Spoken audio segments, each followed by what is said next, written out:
ज्ञानाञ्जनशलाकया चक्षुरुन्मिलितं येन तस्मै श्रीगुरवे नमः। श्रीचैतन्यमनोभीष्टं स्थापितं येन भूतले स्वयं रूप कदा मह्यं ददाति स्वपदान्तिकं वन्देऽहं श्रीगुरो श्रीयुतापदकमलं श्रीगुरून् वैष्णवांश्च श्रीरूपं साग्रजातं सहगणा रघुनाथान्वितं तं सावधूतं परिजनसहितं कृष्णचैतन्यदेवं श्रीराधाकृष्णपदान् सहगणा ललिता श्रीविशाखान्वितांश्च नमो विष्णुपदाय कृष्णपृष्ठाय भूतले श्रीमते भक्तिवेदान्तस्वामिनिति नामिने नमस्ते सारस्वते देवे गौरवाणी प्रचारिणे निर्विशेषशून्यवादी पाश्चात्यदेशतारिणे नमो महावदन्याय कृष्णप्रेमप्रदायते कृष्णाय कृष्णचैतन्य नामिने गौरतसे नमः। हे कृष्णा करुणा सिन्धो दीनबन्धो जगत्पते गोपेशा गोपिका कान्त राधा कान्त नमोस्तुते तप्त काञ्चन गौराङ्गी राधे वृन्दावनेश्वरी वृषभानुसुते देवी प्रणमामि हरिप्रिये वञ्चाकल्पतरुभ्यश्च कृपा सिन्धुभ्यः च पतितानां पावनेभ्यो वैष्णवेभ्यो नमो नमः। जय श्री कृष्ण चैतन्य प्रभु नित्यानंद श्री अद्वैत गदाधर शिवासादि गौर भक्त वृंद हरे Krishna Krishna Krishna Hare Hare Hare Ram Ram.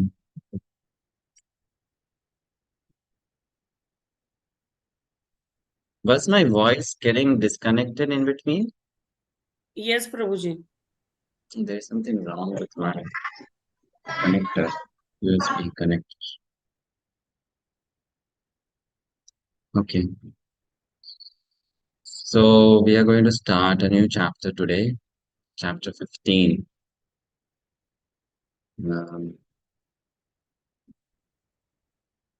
So this chapter is entitled Spontaneous Devotional Service.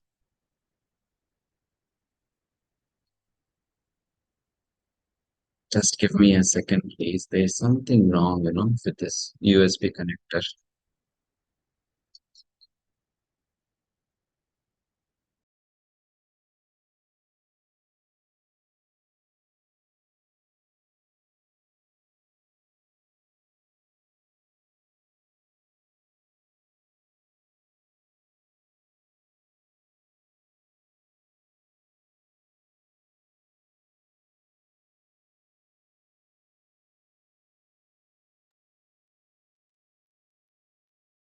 So far we studied in Nectar of Devotion two ways, right? The first one was introduction, definition of pure devotional service, right? Mm. And the second one was sadhana bhakti. Within sadhana bhakti, there are two categories. Anyone remembers? Sadhana bhakti, devotional service in practice, is of two types. Which are those two types? Vaidhi sadhana bhakti and Raganuga sadhana bhakti. Very good. Vaidhi and Raganuga. So that's the second wave of the eastern ocean of nectar of devotion. Then the third wave is Bhava Bhakti and the fourth wave is Prema Bhakti. Correct? Right? Hmm? So we have studied chapters up to 14. So from chapter number, mm, anyone remembers from which chapter to which chapter was Vaidhi Sadhana Bhakti? From 2 to 14, Vaidhi Sadhana Bhakti was described or explained. Right? 2 to 14. Now, chapter 15 and 16 will talk about Raganuga Sadhana. Okay? Raganuga Sadhana, which means again it's devotional service in practice. It is not devotional service in perfection. It is devotional service in practice. But practice of a different type, Raganuga practice. When we study Śrīla Prabhupada's summarization of Bhakti-rasāmṛta-sindhu in this book, Nectar of Devotion, At some places, Srila Prabhupada uses the word Raganuga for something which is technically called something else. No? So we'll have to also study this chapter in synchronization with Chaitanya Charitamrita, where the actual Sanskrit terminologies are mentioned. Fine? Okay. So what was Vaidhi Sadhana Bhakti? If someone asks you to define Vaidhi Sadhana Bhakti, how will you define Vaidhi Sadhana Bhakti?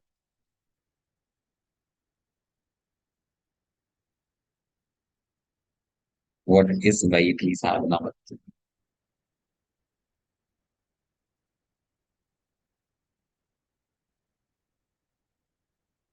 The 64 limbs of Bhakti. Doing the 64 That's limbs of not, Bhakti. that's not the definition. Bhakti according to regulative principles. Where we are doing the do's and don'ts as a matter of duty.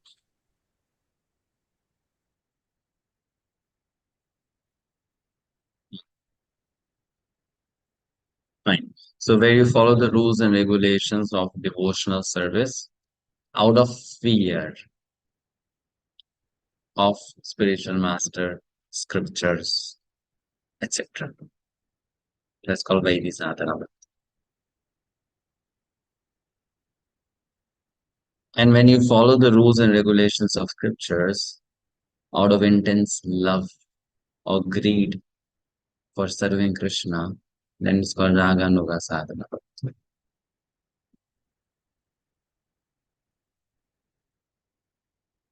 Okay. So there are lots of misunderstandings when it comes to understand the concept of Raganuga. Some people think Raganuga means you don't follow any rule and regulation. You are just spontaneous, which means if you like to get up in the morning, you get up. If you don't like to get up, you don't get up. That's called spontaneous devotion service. Someday you are up at 1 a.m. chanting 64 rounds, and someday you are up at 1 p.m. chanting no rounds. That's spontaneous. So that's not spontaneous devotional service, right? Like I have my brahmachari roommate. So some days he feels little sleepy, so he says today the Mangalarti time should be 5:30 a.m., not 4:30 a.m. So that's not Raganuga Sadhana Bhakti, right? That's not the spontaneity we are talking about. Spontaneity here means that the craving for serving Krishna is spontaneous, which means it's not out of fear, it's out of intense love, hankering. Huh? That's why the word is rag. Rag means what? The word rag also symbolizes color. Now, if someone's glasses are colored, let's say someone is wearing a red colored glass, then everything that person is going to see is red. So rag means your heart is colored with a particular sentiment. And because of which, everything you see around you is seen with that sentiment. Like to give you an example, if someone is an alcoholic or a drunkard, so that person, whenever he sees any glass bottle, that person will think it's a wine bottle or a beer bottle, right? Because that's what that person's consciousness is all about. So the raga nuga, rag, that rag is there. So it's a devotional service that tries to cultivate the moods of Krishna's associates in Vrindavan. Therefore, before we understand Raga Nuga Bhakti, we need to understand the moods of devotional attachments found in Vrindavan's eternal residence. Fine. So we'll study this chapter, but we'll also discuss from Chaitanya Charitamrita and try to decode the proper meaning and understanding. Examples of spontaneous devotional service can easily be seen in Krishna's direct associates in Vrindavan. The spontaneous dealings of the residents of Vrindavan in relationship with Krishna are called raga, nuga. But actually, this is where Srila Prabhupada uses the term which is not raga nuga. Here the term should have been, you can note it down so that you don't forget. Ragatmika, not raga nuga. It should be ragatmika.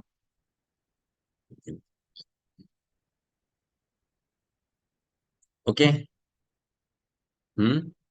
Now you may say, why so? Srila Prabhupada, when he was writing Nectar of Devotion, he did not want to bombard the audience with all the technical details. He just wanted to give them a glimpse of the understanding of Bhakti-rasāmṛta-sindhu. Right? Therefore, there are certain things which were kind of unexplained by Srila Prabhupada, or not completely explained.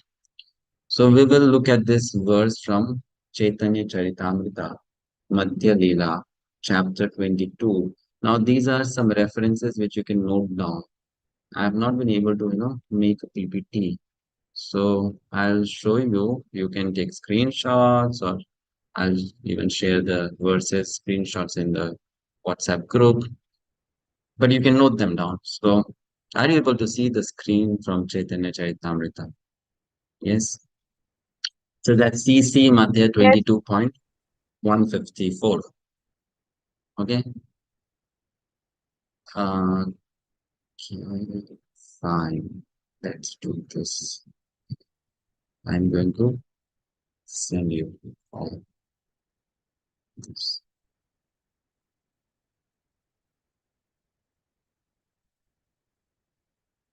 So this verse says what? Virajantim abhivyaktam Rajavasi janadishu Rag atmikam anushrita Yasa raganugochate. So you see here two words have come. One is ragatmikam and the other is raganugo uchyate. Two words have come, right? Correct? So what is ragatmika? Ragatmika means Atmika means heart. Rag means attachments, intense attachment. So those devotees in whose heart there is intense attachment for Krishna, they are called Ragatmikas. Who are they? They are the Vrajavasis. Right? Fine. Now what is next? Those who follow in the footsteps of these Ragatmikas, those who follow in the footsteps of these Ragatmikas, they are known as Raganugas.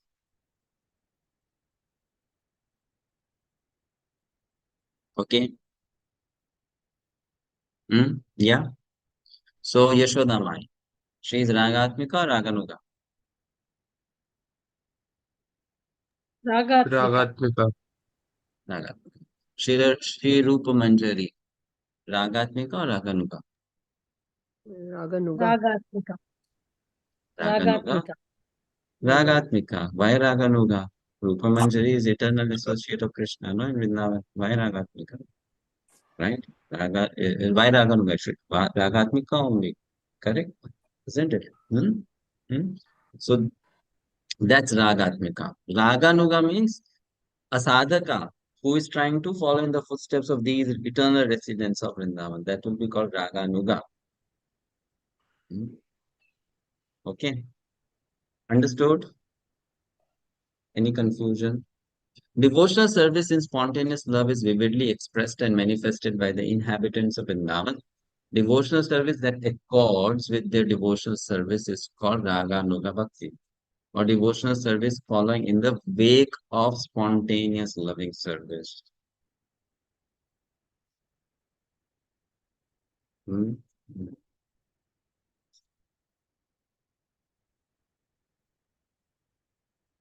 The eternal residents of Vrindavan, the Vrajavasis, they don't have to learn anything about Bhakti because they're already perfect in Bhakti. That's why they're called Ragatmikas. But Raganugas are those who have to follow in their footsteps. They're called Raganugas. Now, what is the definition of Rag Atmika Bhakti? Let's go 4 verses prior to this. We'll go to 150.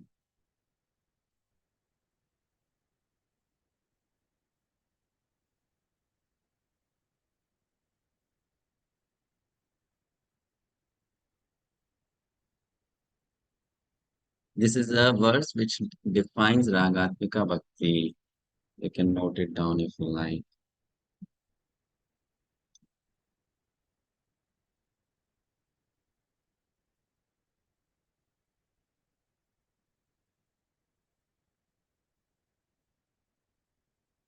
इष्टे स्वारसिकी रागः परमाविष्टता भवेत् तन्मये या भवेत् भक्तिः Sartre रागात्मिकोदिता.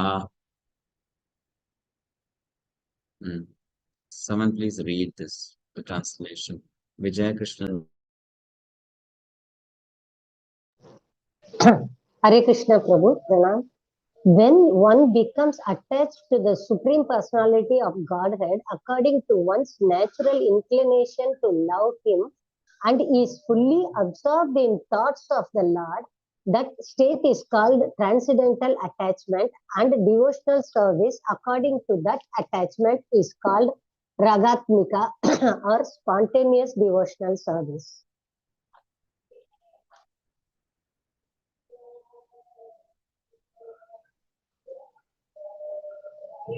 Yes. So when one becomes attached to the Supreme Personality of Godhead according to one's natural inclination to love Him and is fully absorbed in thoughts of the Lord, that state is called transcendental attachment. And devotional service according to that attachment is called Ragatmika or spontaneous, loving, devotional service.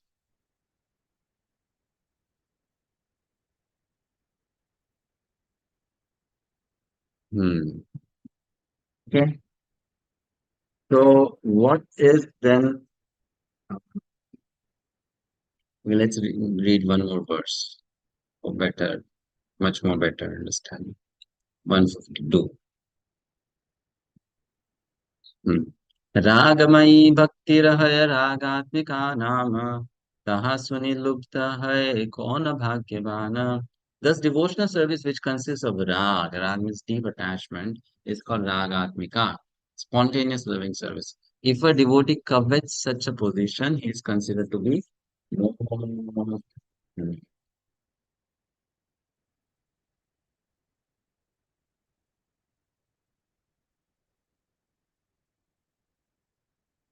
So this kind of devotional service is characterized by complete absorption in the act of serving Krishna.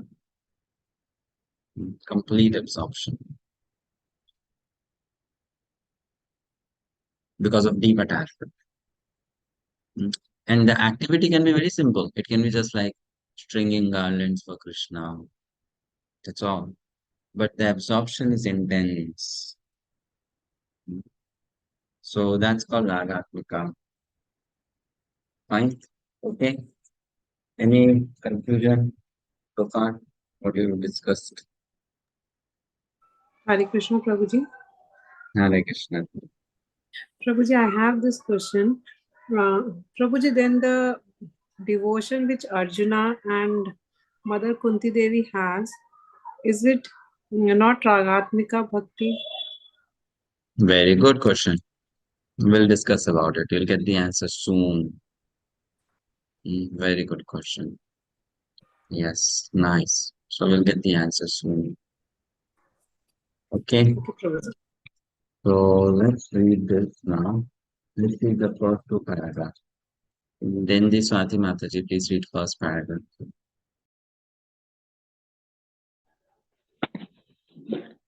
Hare Krishna, Prabhuji. Hare Krishna, everyone. Please accept my humble obeisances. Examples of spontaneous devotional service can be easily seen in Krishna's direct associates in Vrindavana. The spontaneous dealings of the residents of Vrindavana in relationship with Krishna are called Raganuga. These beings don't have to learn anything about devotional service. They are already perfect in all regulative principles and have achieved the spontaneous loving service of the Supreme Personality of Godhead. For example, the cowherd boys who are playing with Krishna do not have to learn by authorities to penances or yogic practices how to play with him. They have passed all tests of regulative principles in their previous lives, and as a result, they are now elevated to the position of direct association with Krishna and his friends. Their spontaneous attitude is called Raganuga Bhakti. Hare Krishna. So here it's mentioned that, like, give an example is given. The cowherd boys playing with Krishna. They don't have to learn by austerity or penances how to play with him. They've already done all the regulative principles in their past lives, right? And now they're in the right position as Krishna's friend. So those who are Raganuga, at some day they will become Ragatmikas. Yes or no? Right? Yes, sir. Right? Yes. Those who are Raganugas, they someday will become Ragatmikas. Correct? But still there is difference between both now. One is in practice, the other is imperfect. Next paragraph. Read, please. Rupanshi Mataji. Hare Krishna Prabhuji, Dandavat Pranam.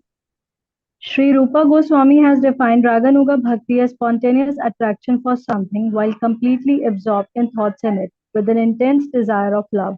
Devotional service executed with such feelings of spontaneous love is called Raganuga Bhakti. Devotional service under the heading of Raganuga can be further divided into two categories. One category is called sensual attraction and other is called relationship. Thank you. So Raganuga Bhakti can be further divided into two categories. Actually, this is not Raganuga Bhakti divided into two categories. It is Ragatmika can be divided into two categories. So if Ragatmika can be divided into two categories, Raganuga will also be of two categories, right? Understood, na? Correct. So Ragatmika is of two types. One is sensual and the other is relationship. So the one which is sensual, that is in Sanskrit called Kama Rūpa Bhakti. Kama Rūpa Ragatma Bhakti. Ragatmika Bhakti. And the relationship one is called Sambandha Rūpa. What are they called? Kama Rūpa and Sambandha Rūpa. I'll send you all this maybe later on. I'll quickly make a PPT of all this and send to you. Fine. Understood? Kama Rūpa and Sambandha Rūpa. Sanskrit terminology. Kama Rūpa Sambandha Rūpa. Okay. See in the chat. Yeah. Okay, so these are the two types of Ragatmika Bhakti. Now, what is Ragatmika? So far, what we understood is it is intense attachment for Krishna. In this world, people are passionate about something or they are obsessed about something. So that obsession should be for Krishna, right? That obsession is called Rag. Now, because of sense gratification and attachment to sense gratification, people have obsession for material things, or material relationships, or material emotions. But real obsession should be for Krishna.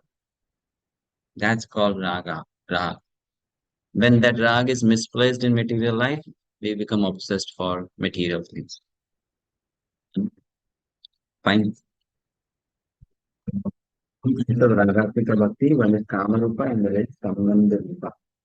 So Kama Rūpa Ragatmika Bhakti means the devotee wants to serve Krishna in conjugal love. Example, Gopis, Vrindavan. Which Gopis? Which gopas? Radharani. Radharani. Or the Sakhis of Radharani. Right? Isn't it? Sambandha Rupa Ragatmika Bhakti means relationship, and through that relationship desire to serve Krishna as a friend, as a parent, okay, or as an intimate servant. So Sambandha Rupa Ragatmika Bhakti example. Yashoda Mata, Nanda Maharaj. Yashoda Mata, Nand Maharaj, All the Sri Vrajvasis, Dama, Sudama, all the Vrajvasis except except those who are in Madhurya Rasa. Correct. yes. Hmm? So basically, Dasya Rasa, Sakhya Rasa, Vatsalya Rasa. That is Sambandha Rupa. Madhurya Rasa, that is Kama Rupa. Understood? Right? Can we say Kama Rupa is also a specific and a special category of Sambandha Rupa? Yes, Yes, Prabhu. we can. We can, isn't it? Right? We can, no? Because Yeah. conjugal love means first it's a relationship. After relationship, it's a specific type of relationship. Isn't it? Correct? Now, why did then Srila Rupa Goswami put it as a separate category when it is a subcategory of a main category?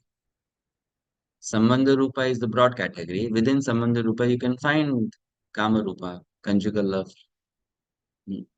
Just to highlight the speciality of that kind of relationship. That relationship is so special. Kama Rupa Ragatmika Bhakti. Hmm. So many of you have your video cameras off today. You're still in the slumber of vacations. So let's read now a verse from Srimad Bhagavatam. We'll read this verse, which should make it more clear. Understand the subject matter. Prabhupada also writes about this verse. Let's read first of all the paragraph, third paragraph. Lalita Preshta Gopal Mataji, read this paragraph, please. Hare Krishna Dhanana Pranam Prabhuji. In this connection, there is a statement by Narada Muni to Yudhishthira in the seventh canto, first chapter, verse 13 of Srimad Bhagavatam. There, Narada says, "My dear king, there are many devotees who first become attracted to the personality of Godhead for purposes of sense gratification. From being envious of him, out of fear of him, or from desiring to associate affectionately with him. Ultimately, these attractions become freed from all material contamination, and gradually the worship develops spiritual love and achieves that ultimate goal of love designed by the pure devotee." Hare Krishna. Yes. So here, Sri Narad Muni, he gives us a verse from Srimad Bhagavatam to explain this devotional service or this kind of devotional service. No? Let's, what is happening? Signals are fluctuating. Whose signal is fluctuating? My signal? So it was my No, signal, like that's why I turned off the your camera. your signal is fluctuating. Okay. So let's look at this verse 7.1.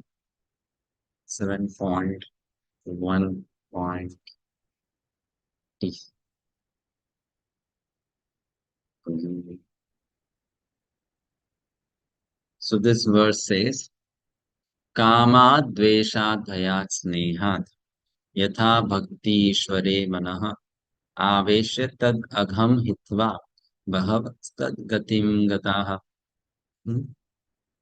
So this verse says what? Many persons have attained liberation simply by thinking of Krishna with great attention and giving up sinful activities.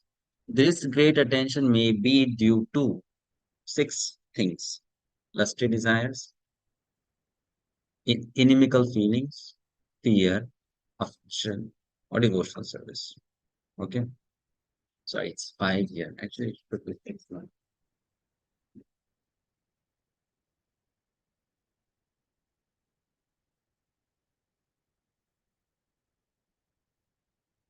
Should be six actually. There's one more here which is missed in the translation. Yatha, so six. So what are they? I shall now explain how one receives Krishna mercy, Krishna mercy simply by concentrating one's mind upon it. So this is something Narad Muni explains now. So these six are, you can note it down somewhere if you like. First is kamad, lusty desires. Attraction towards Krishna out of lust. It's not lust, but just to give us an understanding of how strong that attraction is. Krishna, the verse uses the word lust, right? Because we have material experience, so we know about material lust, and we know material lust is very powerful. The attraction for Krishna which the gopis have is 1,000 times, 10,000 times, million times more powerful than that. But Rupa Goswami, just to give us an understanding of how strong that attraction is, he uses the word kama. So out of lusty desire, which are the devotees who got attracted to Krishna? Gopyaha, the gopis. Right? Isn't it? Let's look at the next word. Gopyaha kamad. The gopis out of lust. Bhayat kansaha.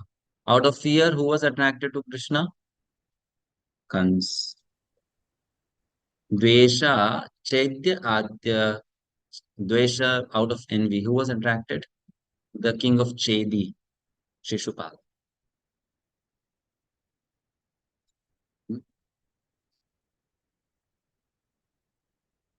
Sambandhat Vrishnayaha. Sambandhat means out of familial relationship. Who? The Vrishnis or the Yadavas. Right? Here the Vrishnis refer to the Vrishnis here refer to the family members of Krishna.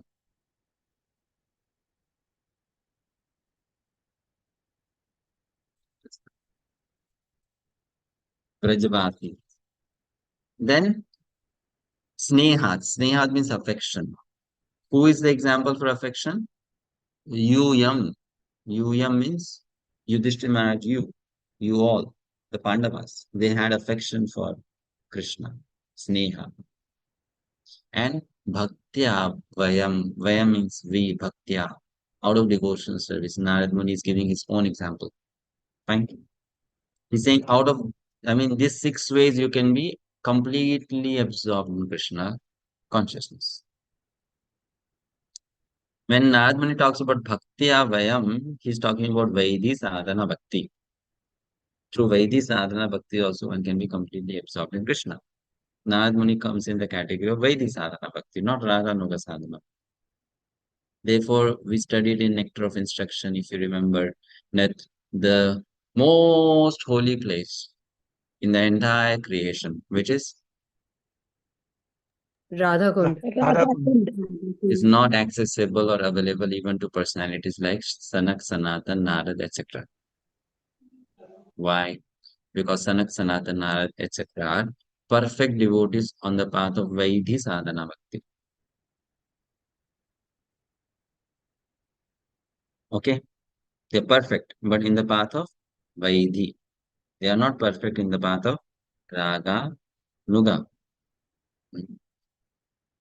So out of these 6, they all 6 can be intensely attracted to Krishna, but only 2 of them have been put into the category of Raga, Nuga or Ragatmika. Out of these 6, which 2? Kama and Sambandhat. Which means Rupa Goswami is ruling out the other 4. Though Kansa was intensely attracted to Krishna, he cannot be called a Ragatmika Bhakta. Though Shishupal was also intensely attracted to Krishna, he also cannot be called a Ragatmika Bhakta. The Pandavas, they were also intensely attracted to Krishna, but they can also not be called as what? Ragatmika. Ragatmika. And even Narad Muni, cannot be called as Ragatmika.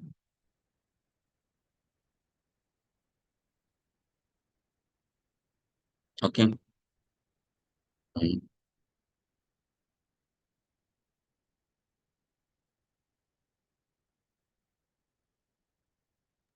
Now, if they six are not same, how can they get the same result?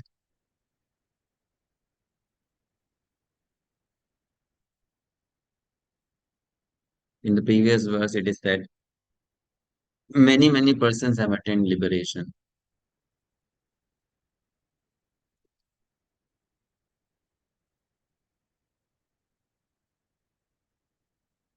Did they attain the same kind of liberation?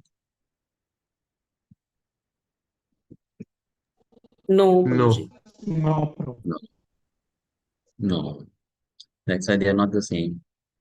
The demons, they got the liberation of which kind? Becoming one with Brahman. Sayujya. Right? Correct. The other devotees like the Pandavas, Narad Muni, they get which kind of liberation? Vaikuntha. Alokya, Samipya and all. Salokya Samipya, but actually Vaikuntha. Vaikuntha, or they live in a special part of Golok Dham, Golok Vrindavan, Krishna's eternal abode Vrindavan, which is having Krishna as majestic Krishna, not as sweet Krishna.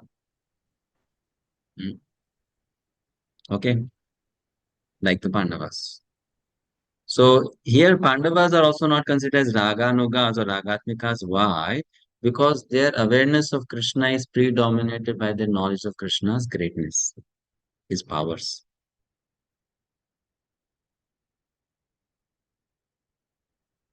Krishna is great, Krishna is powerful, like that.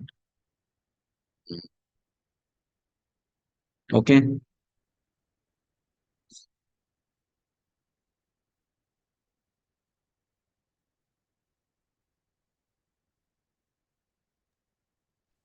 Hare Krishna, Prabhuji. Sorry to Prabhuji, we have heard these Pandavas are the paraphernalia of Krishna, right? So paraphernalia are not Ragatmika Bhaktis. Paraphernalia means what? They are the Parshad, they go along with Krishna to help him in his Leelas. So Krishna is in the spiritual world in many different forms. That way, whoever is living in eternal world is an associate of Krishna. Not exactly that they are living in Golok Vrindavan. Right? You cannot say that they are not pure devotees. They are pure devotees. They are pure devotees, but they are not pure devotees on the platform of Rag. They are pure devotees on the platform of Aishwarya Bhakti. Aishwarya Yug Bhakti. Understood? So their mood is different. It's more of a respect, reverence, because they know about Krishna's greatness, his powers. That's why the word Ragatmika cannot be used there. Prabhuji, total surrender when we say. Here, the you are not total surrender. understanding the point, please. We are not talking about surrender. We are talking about taste. Taste means the mood in which you are trying to serve Krishna. Getting the point.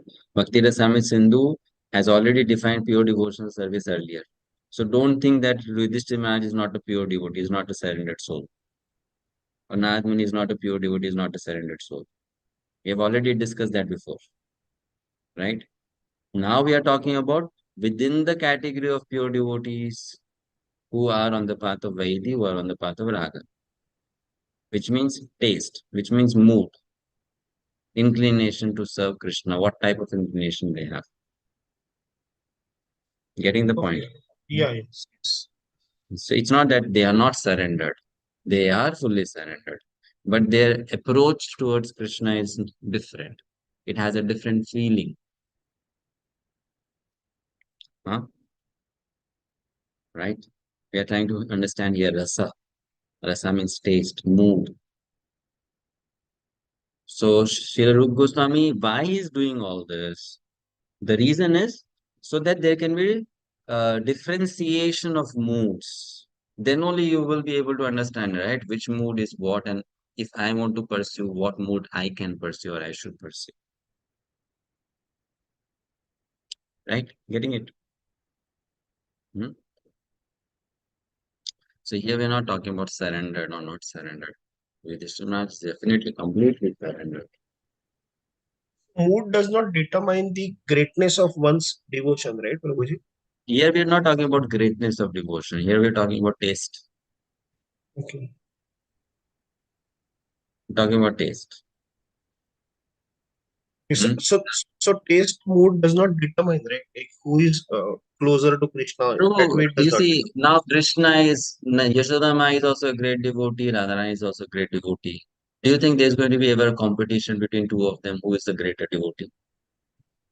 No. No, right? Krishna is happy with Radha as Radha, and Krishna is happy with Yashoda as Yashoda. Krishna will never say Yashoda, you become Radha, and Radha, you become Yashoda, right? Yes. That's how it is. But we are understanding now what is the mood of Radharani, what is the mood of Yashoda Maharani, what is the mood of Yudhishthira Maharaj. Okay. Got it, Prabhuji. Thank you. Got it, right? Yes, got it. Yeah. Thank you, Prabhuji. So, I mean, that is already covered so far, that what is pure devotional service and all that. Now we are discussing specific type, specific category. है ना? Okay. Hare Krishna, Prabhuji. Prabhuji, may I ask one question? Prabhuji, you told that 2 categories out of 6 are in this Ragatmika. One is Kamat and other is Sambandha, if I heard right? So, Prabhuji, this Sambandha, then the queens of Dwarika will come in that? No. Because Vrishni and Yadavas. Yeah, Vrishni here refers to Nand Baba, Ma Yashoda. Okay. Not to the Dwarkavasis. Okay. Why? Because the Dwarkavasis, they are residents of Vrindavan, but they are residents of Aishwarya Vrindavan, not Gokul Vrindavan. We'll study that again. Okay. So, thank you. So, their bhakti is not pure raga. Their bhakti still has some mixture of Aishwarya, Gyan.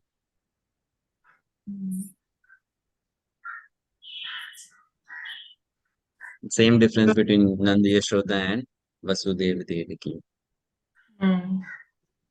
Nanda Yashoda, they have completely sweet mood of serving Krishna as parents.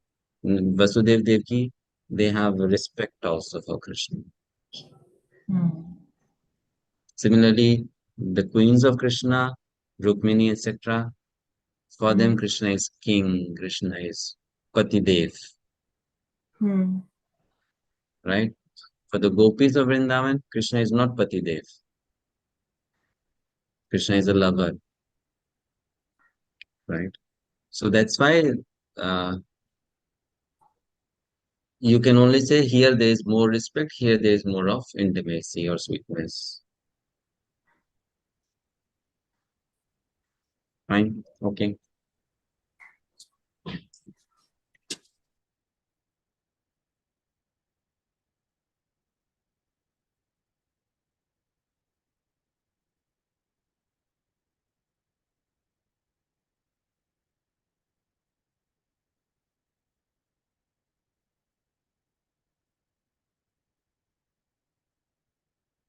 Let's read now. Usha Mataji, please read.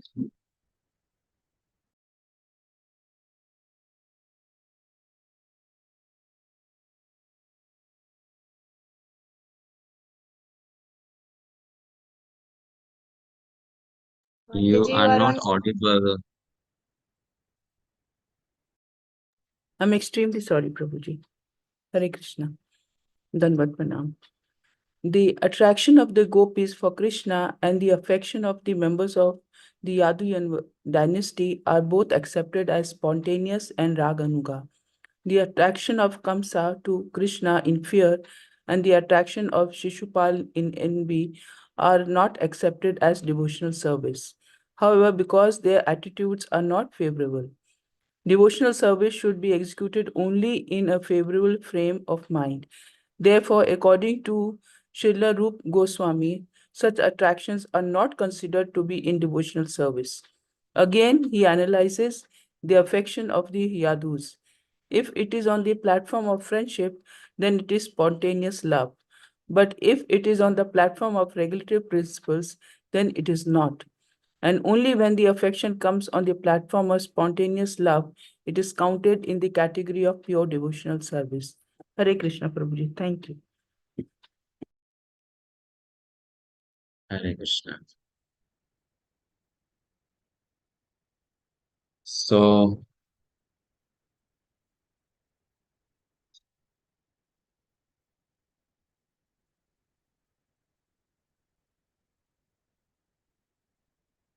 here Prabhupada translates, the affections of the members of the dynasty are both accepted as spontaneous or raganuga.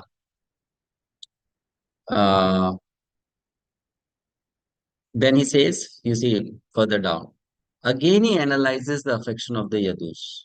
If it is on the platform of friendship, then it is spontaneous love. But if it is on the platform of regulatory principles, then it is not.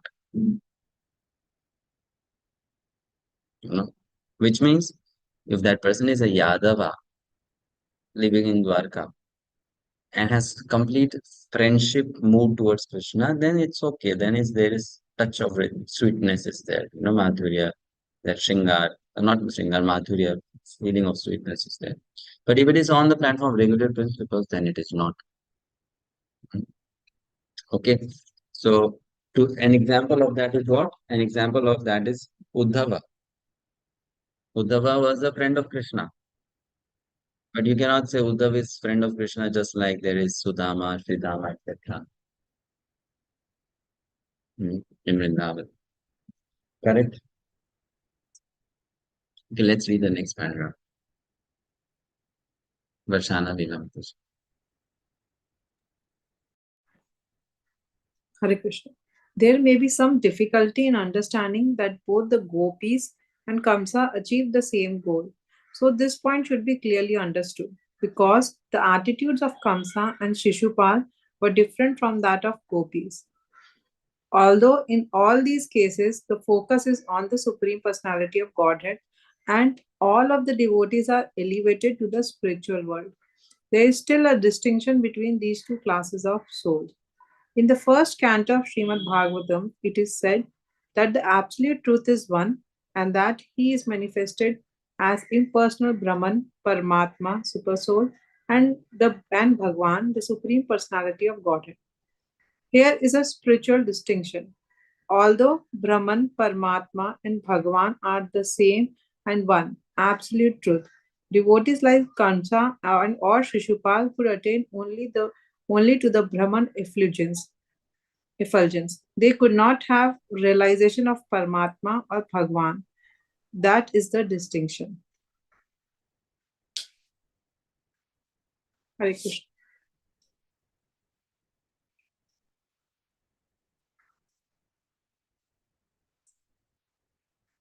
Prabhuji, shall I continue or? Someone else can read. Dev Prabhu.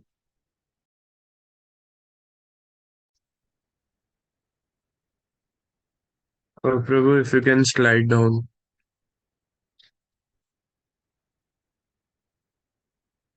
An analogy can be given with the sun globe and the sunshine. To remain in the sunshine does not mean one has gone to the sun globe. The temperature of the sun globe is different from the temperature of the sunshine. One who has gone through the sunshine in jet planes or in spaceships has not necessarily gone to the sun globe. Although the sunshine and the sun globe are actually one and the same, still there is a distinction.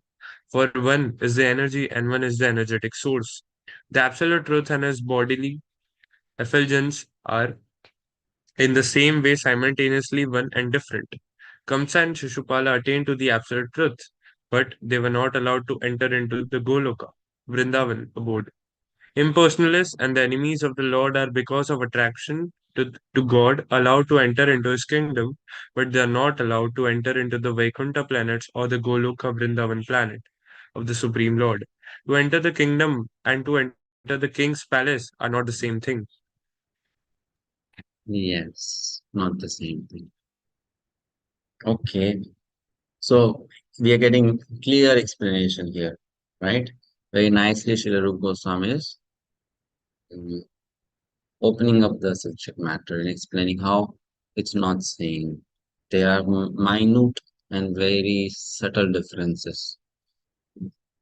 So these subtle differences lead to huge differences in the result achieved, right? Externally, it may appear the same, but it's not same. Like we'll study later on, we'll discuss.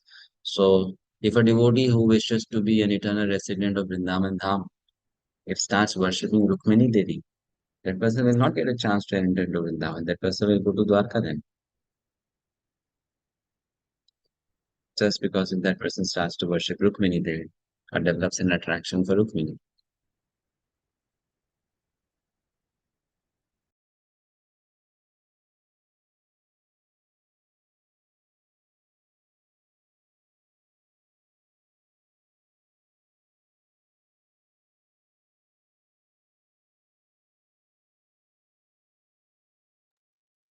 Prabhuji, worshippers of Vittal can be considered as worshippers of Krishna, or then they are also different here. One is Aishwarya Bhav and one is Golok Vrindavan Bhav.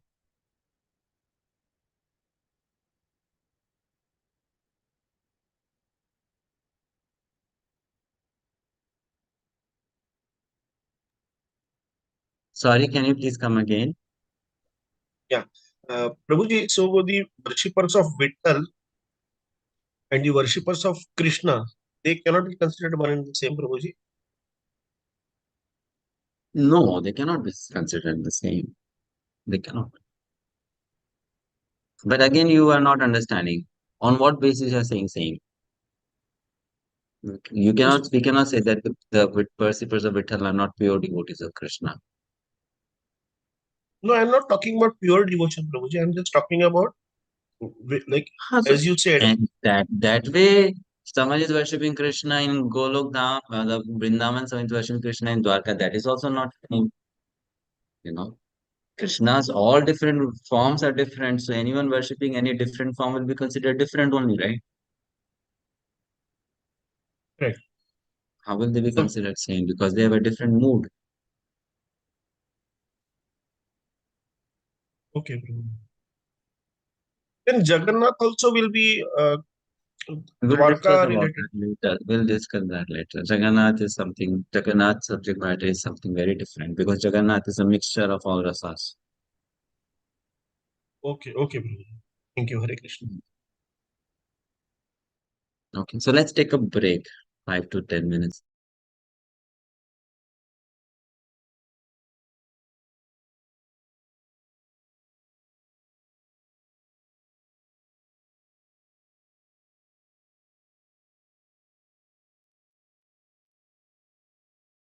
Hare Krishna, sorry. Let's continue.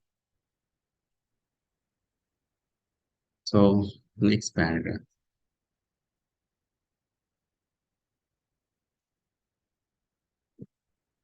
Achyut Priya Kishori Mataji, please read.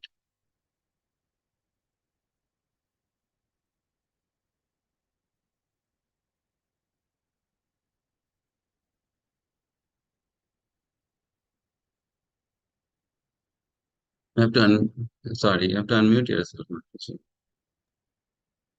Prabhuji, can I ask a question? Sorry. Sorry. Yeah, you can ask. Hey, why are we using this word kama instead of prema? Because kama means lust Very and good question. Very good question. Śrīla Rūpa Gosvāmī is using that word because, you see, in material world, people have experience of lust, not of love. First thing. Second thing, in spiritual world, prema is also called kama. Why is called kama? Because of the intensity of that of feeling, right? Kama means what? Technically, kama means ichha, desire. Understood? Now, when you use an adjective, material desire, then it becomes wrong or the bad thing. When you use spiritual desire, then it becomes the right, the correct thing, the good thing. So kama in one sense is not wrong actually. The word is not wrong. In spiritual world, if we say the gopis are kamis, nothing wrong about it, right? So Śrīla Rūpa Gosvāmī is using that word because Śrīla Rūpa Gosvāmī wants to give us a glimpse of understanding of what that affection is.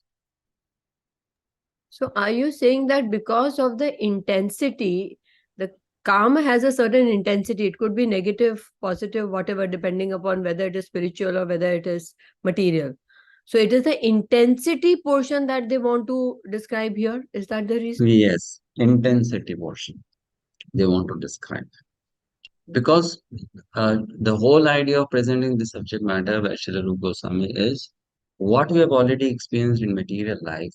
Through that, try to get an understanding what happens in the spiritual world. Understood, As if we Prabhuji. cannot understand what happens in the spiritual world. So therefore, he's using the word kama because externally speaking, yes, the gopis seem to be lusting after Krishna. But that lust was what type, what category? Not the material lust. It was for his pleasure and not theirs. It was for his pleasure. Therefore, the definition is given then that if you desire something for Krishna's pleasure, then it's called prema. If you desire it for your own pleasure, then it's called kama.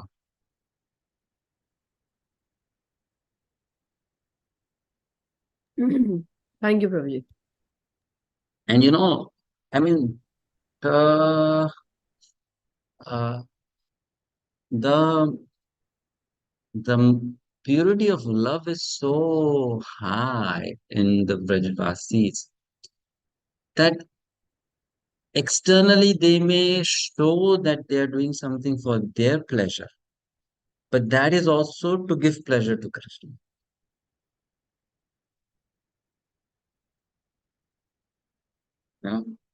Like to give an example,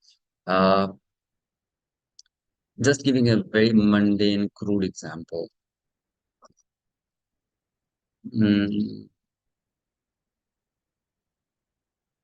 I don't like, let's say, chocolate. Fine. And then I get, someone doesn't like a chocolate. A girl doesn't like chocolate. And then she gets engaged to a man who loves chocolates. Okay. So this girl, she thinks that if I say I don't like chocolate, because he loves me, he may also stop eating chocolates. So then she'll go and tell him, I love chocolates. Now he will think, oh, she loves chocolates. So now I'll purchase chocolates for her, not for me. I also love chocolates, but now I'll purchase chocolates for her. So in his mind, he's thinking, she loves chocolates. I'm going to satisfy her desire. But in her mind, she's thinking, I don't like chocolates, but because he likes chocolates, let me pretend that I like chocolates so that he will be satisfied. So the gopis' love for Krishna is something like that. Externally looking, it may appear the gopis are running behind Krishna, they're running after Krishna because they're interested in, those loving dealings with Krishna. But actually, they are doing all that just to give pleasure to Krishna. Like Man Leela. You like Man Leela or whatever Leela it is. So, we can only, we can only, we can only think of it and say, wow, it is so pure. But we don't have experience of something like that in this material world. Right? So it's like that. Thank you, Prabhuji. Hare Krishna, Prabhuji. Can I ask a question related to this only? Like suppose now there is calm and material world there is growth. So will there be growth there also or no? We don't think that way. Thank you, Prabhuji. What's growth? Anger. I mean, if the calm is not fulfilled, Growth is calm is anger, not fulfilled, and then it you has a get different translation in different languages. So Okay. what is growth actually? What is that feeling? What is that emotion? Suppose Pressing if the gopis are liking and they're not able to get him, so maybe they get angry. So that So then what's wrong particular, with that? What's wrong with that? yeah. So whatever you see in the material world, you'll get in the spiritual world also. This is what I was trying to understand. Yes, but in its right form. In its right form. Right. So anger is born out of frustration, isn't it? You have a desire and that desire did not get fulfilled. So you're frustrated. So you're angry. That emotion is called anger, right? So frustration can be for both reasons. I could not fulfill my sense gratification, so I'm frustrated. I could not fulfill Krishna's sense gratification, so I can be frustrated. Right? Isn't it? Now, when my sense gratification is not getting fulfilled and I'm frustrated, that's called material anger then. But if I'm trying to serve Krishna and I'm not able to serve Krishna and I'm getting frustrated, that's called spiritual anger. That anger will not be considered wrong there. Same thing with greed, same thing with envy, same thing with everything else. So this is the point which There would be this is the primary point. rasa, secondary rasas, no, Prabhuji? Secondary yeah. rasa is not secondary rasa is like the flavor on top.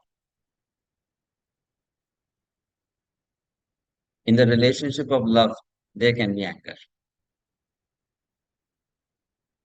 In the relationship of friendship, also there can be anger. In the relationship of child and parent, also there can be anger. So the secondary rasas are like toppings, supporting. Secondary means it supports the primary. That's why it's called secondary.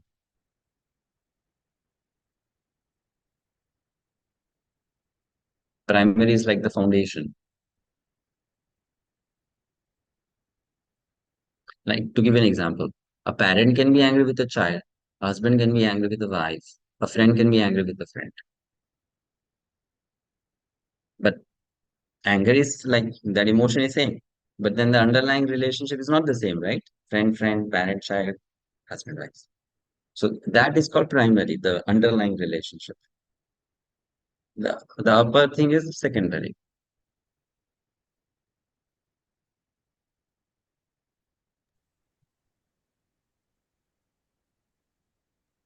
Okay. Prabhuji, can I ask a question, Prabhuji? Yes, Mataji. Prabhuji, did the gopis love Krishna or try to please? They were trying to please Krishna out of fear that he should not leave them. Was that feeling also there? Mm-hmm. The gopis were trying to please Krishna out of fear that he should not leave them. Gopis were trying to please Krishna out of fear that he should not.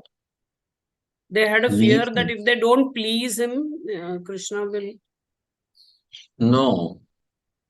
You see, try to understand. In any relationship where there is love, there will be fear. Why fear? Fear of displeasing the beloved. Right? So now you may think, if gopis are afraid, they may be afraid that Krishna will leave them. So who will be at loss? Then you may think the gopis are thinking, we will be at loss. We will not get a sense gratification from Krishna. But the gopis may also think in this way, no? We will be at loss, we will not get a chance to serve Krishna.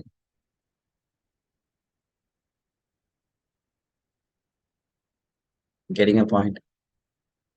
So if the gopis are thinking, if Krishna Yes. leaves us, we'll be at a loss because we'll not get our sense gratification, then that becomes lust.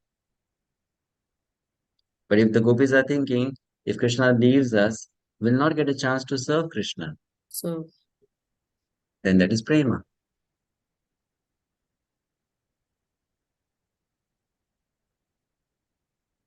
Okay, Prabhu. I Hmm? understood. So, on the basis of the external emotion, you cannot describe actually what is the real thing. Because the real sentiment is different.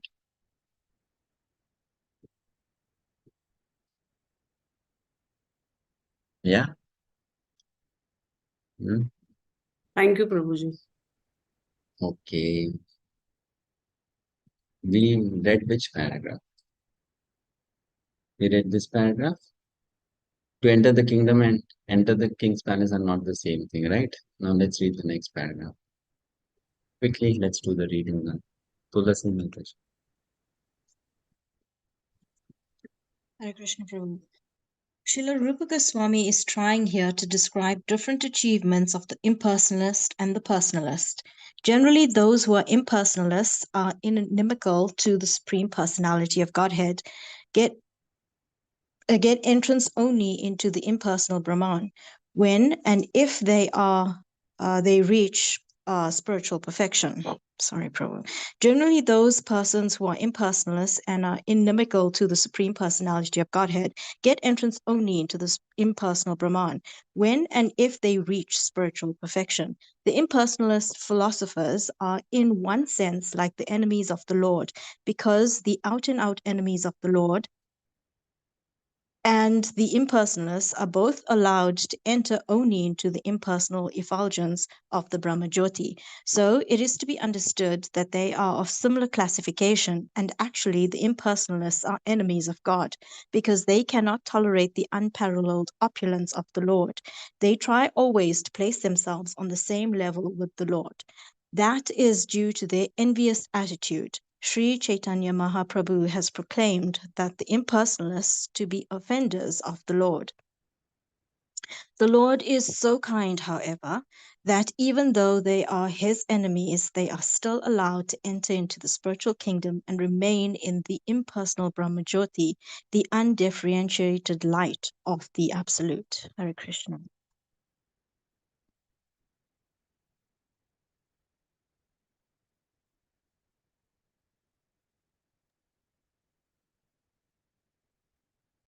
Next paragraph.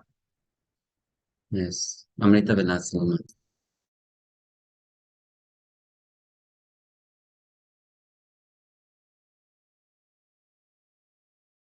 Unmute yourself, please. Hare Krishna. Prabhuji, Dandana Pranam. Hare Krishna. Sometimes an impersonalist may gradually elevate himself to the personal conceptions of the Lord. Bhagavad Gita confirmed this. After many births and deaths, he who is actually in knowledge surrenders unto me. By such surrender, an impersonalist can be elevated to the Vaikuntha Loka, spiritual planet, where, as a surrendered soul, he attains bodily features like those of the Lord. Hare Krishna. Yeah. Uma Maharaj.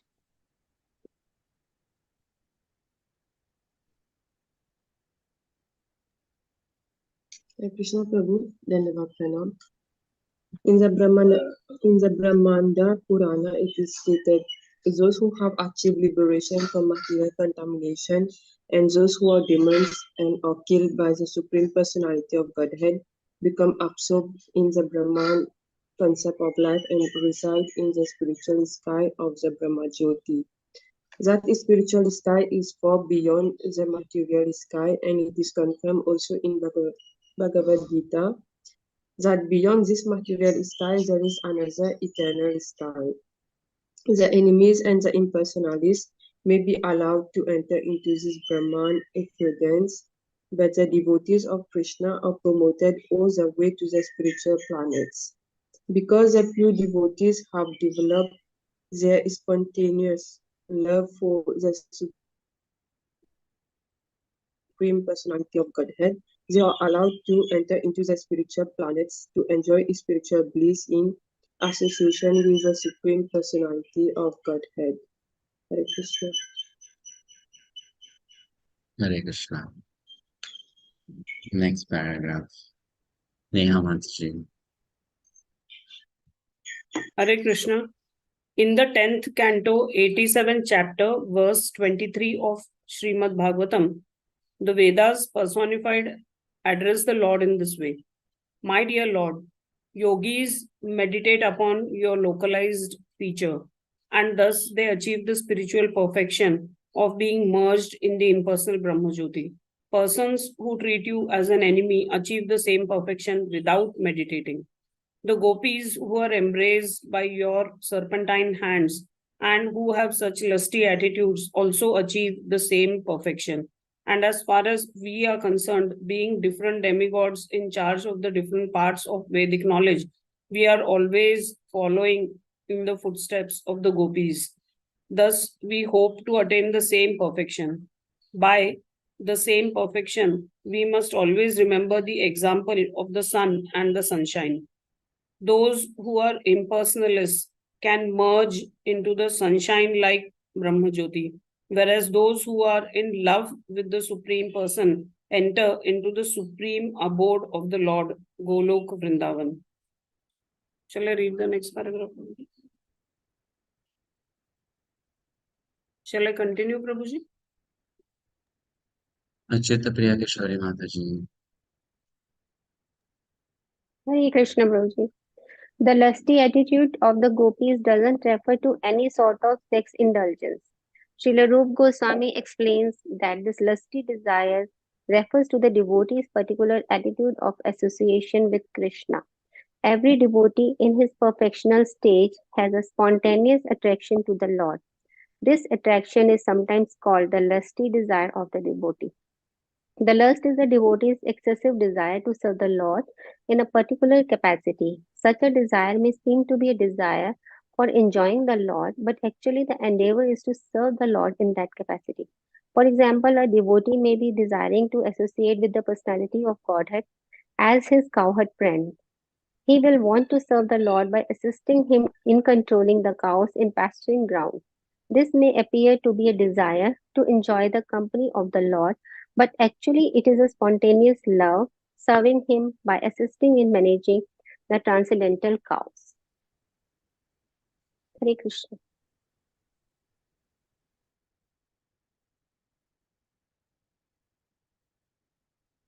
Hare Krishna. Okay, next paragraph. Sensual attraction. Gunagrai Gaurang Prabhu. Hare Krishna, Gauranga. So this extreme, this extreme desire to serve the Lord manifest in the transcendental land of Braj, and it is specifically manifested among the gopis. The gopis' love for Krishna is so elevated that for our understanding, it is sometimes explained as being lusty desire. Should I continue? Yes, The Prabhuji. the author of Sri Chaitanya Charitamrita, Kaviraj Krishnadasa, has explained the distinction between the lusty desire and the service attitude in this statement. Lusty desire refers to the desire to gratify one's personal senses. The transcendental desire refers to the desire for serving the senses of the Lord. So in the material world, there is no such thing as a lover's wanting to please the senses of his beloved. Actually, in the material world, everyone wants mainly to gratify his own personal senses. The gopis, however, wanted nothing at could you please just scroll down?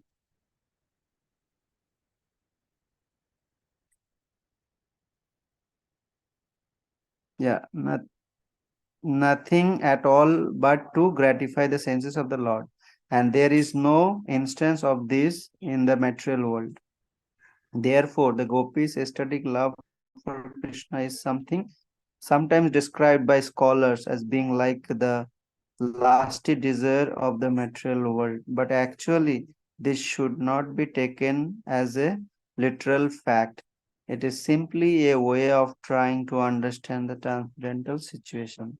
Hare Krishna. Aneet Mataji. Hare Krishna Prabhuji, Ramnath Pranam. Great devotees up to the standard of Uddhava are very dear friends of the Lord, but they desire to follow in the footsteps of the gopis. So the gopis' love for Krishna is certainly not material lusty desire. Otherwise, how could Uddhava aspire to follow in their footsteps? Another instance is Lord Chaitanya himself. After accepting the sannyas order of life, he was very, very strict about avoiding association with women, but still he taught that there is no better method of worshipping Krishna than that conceived by the gopis. Thus, the gopis' method of worshipping the Lord, as if impelled by lusty desire, was praised very highly even by Sri Chaitanya Mahaprabhu. This very fact means that although the attraction of the gopis for Krishna appears to be lusty, it is not in the least bit material. Unless one is fully situated in the transcendental position, the relationship of the gopis with Krishna is very difficult to understand. But because it appears to be just like ordinary dealings of young boys and girls, it is sometimes misinterpreted to be like the ordinary sex of this material world.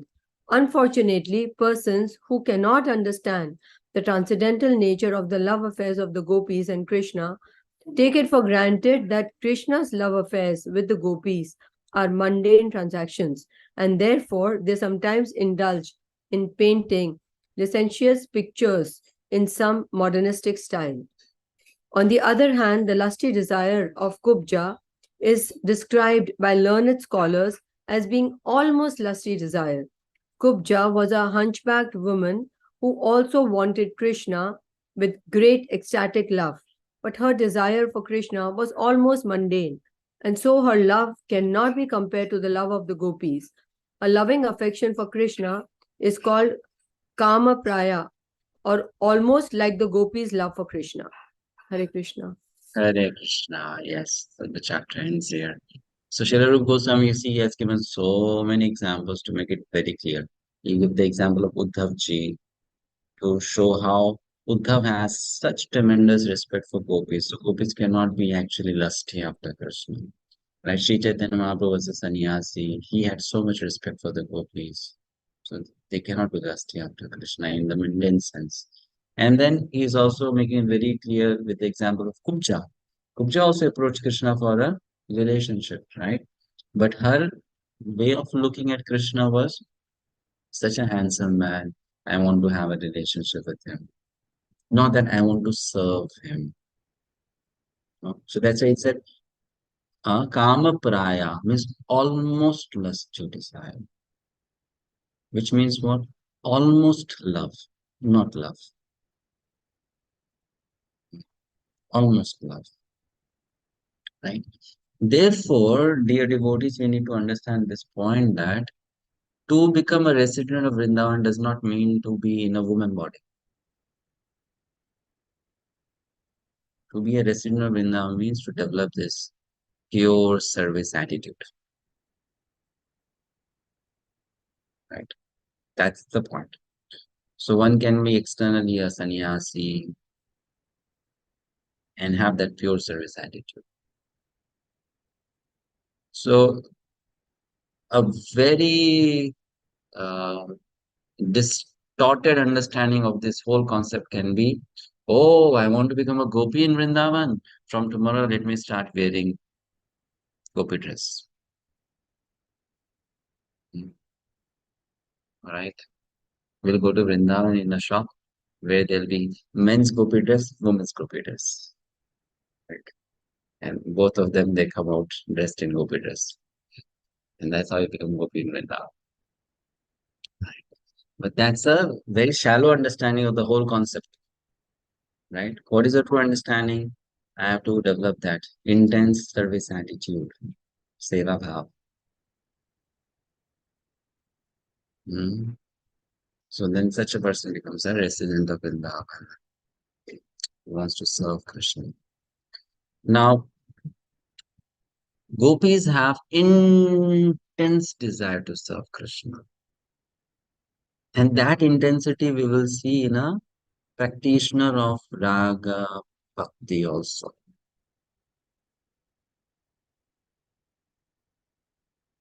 Do we see that in the life of Srila Prabhupada? That intensity? He's not raganuga, he's ragatmika. But do we see that intensity? Yes, we see that intensity. Sleeping 2 hours a day, right? Correct. At the age of 71, also traveling so much. That intensity. 108 temples in 10 years, thousands of letters. That intensity. Correct. So that intensity is a hallmark of that kind of devotion service. Now that intensity may come out in any form, but that intensity should be visible.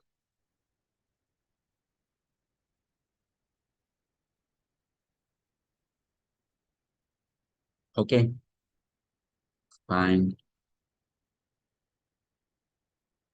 Yes, we'll stop here. Any questions or comments?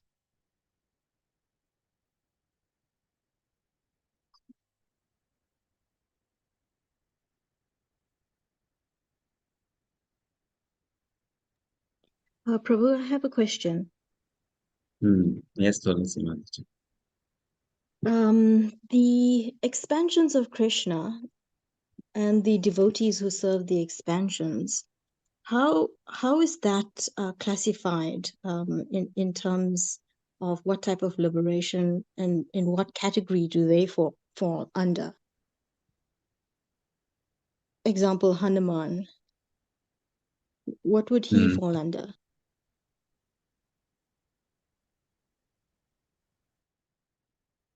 Hanumanji will, give me the category first, then I'll tell where will he fall. So this is my doubt. I have no idea. Do they fall? We are not discussing that right here. We are discussing specifically Ragatmika Bhakti. So Hanumanji will not fall in that category. Okay, so he falls outside. The expansions fall outside. Yes, because Ragatmika means attraction of towards Vraja, Vrindavan form of Krishna. So then Hanumanji gets ruled out, right? Okay, thank you. We should know when we have come to this topic now, we are discussing about a very specific type of devotional service.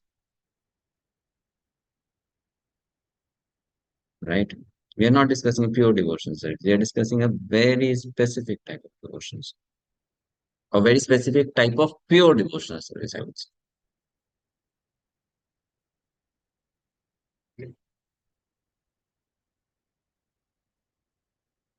Okay, yes.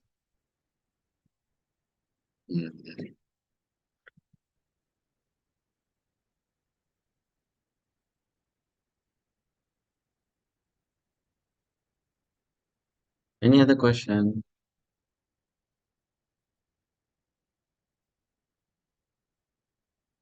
So will you all please read chapter 16 for tomorrow's class? We'll go to the next chapter tomorrow, which will describe further two types of raga and nuga bhakti. And then we'll enter into bhava bhakti.